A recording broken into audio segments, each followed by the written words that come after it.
Hello everyone, welcome back to another mini blog. তো তোমরা সবাই কেমন আছো? আশা করি তোমরা সবাই ভীষণ ভালো আছো।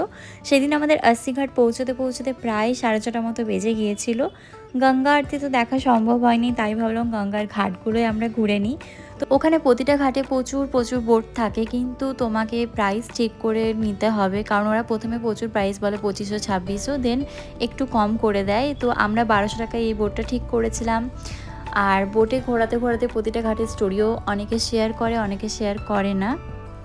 আর এটা উইন্টারে হলে প্রচুর সাইবেরিয়ান বার্ড দেখা যেত, বাট এটা গরমের জন্য ওদের দেখা পাইনি। আমাদের নেক্সট প্ল্যান আছে উইন্টারে যাওয়ার, আশা করি তখন ওদের দেখা পাবো। এ নিয়ে আমার বহুবার বেনারস আসা হয়েছে, বড় পিসুমনির বাড়ি যেহেতু এখানে, কিন্তু তবুও বারবার এখানে আসার ইচ্ছে থেকে যায় আবারও। তারপর আমরা ঘোরাঘুরি করে ওখান থেকে কিছুক্ষণ বাদ বেরিয়ে পড়লাম রিক্সা করে। আমার রিক্সা চড়তে ভীষণ ভালো লাগে, আর এখানে রিক্সাগুলো দুটো সাইডেই বসা যায়। তারপর আমরা চলে গেছিলাম ওখানে একটা ফেমাস দোকান লক্ষ্মী চায়ওয়ালা বলে। তোমরা যারা গিয়েছো বা যারা বেনারসের ভিডিও দেখো তারা নিশ্চয়ই জানবে এই দোকানটা। এটা ভীষণই ফেমাস, ওখানে চা টোস্ট এই সমস্ত কিছু পাওয়া যায়।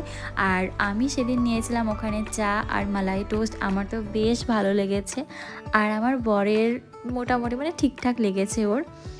আর ওখানে আরও বিভিন্ন ধরনের টোস্ট পাওয়া যাচ্ছিলো, বাট আমরা সেদিন ওটাই ট্রাই করেছিলাম। আর লক্ষ্মী চায়ওয়ালার পাশেই ছিল একটা ছোলে কাচুরির দোকান, আর সত্যি কথা বলতে ওটার গন্ধেই আমরা চলে গিয়েছিলাম। এত টেস্টি ওখানের প্রতিটা খাবার, কি বলবো, না খেয়ে তুমি থাকতেই পারবে না। তো তাই আমরা ওখানে এক প্লেট ট্রাই করেছিলাম, দারুণ ছিল। তোমরা যদি কখনো বেনারস আসার প্ল্যান করো বা আসছো, তো অবশ্যই লক্ষ্মী চায়ওয়ালার সাথে সাথে ওর পাশের এই কচুরির দোকানটাতে অবশ্যই যেও, আশা করি তোমাদেরও খুব ভালো লাগবে। তো সকালে তো ভীষণ ভালোভাবে আমাদের কাটলো ঘোরাফেরা খাওয়া দাওয়ার মধ্যে। বাকিটা শেয়ার করবো নেক্সট মিনি ব্লগে। এখনকার মতো টাটা।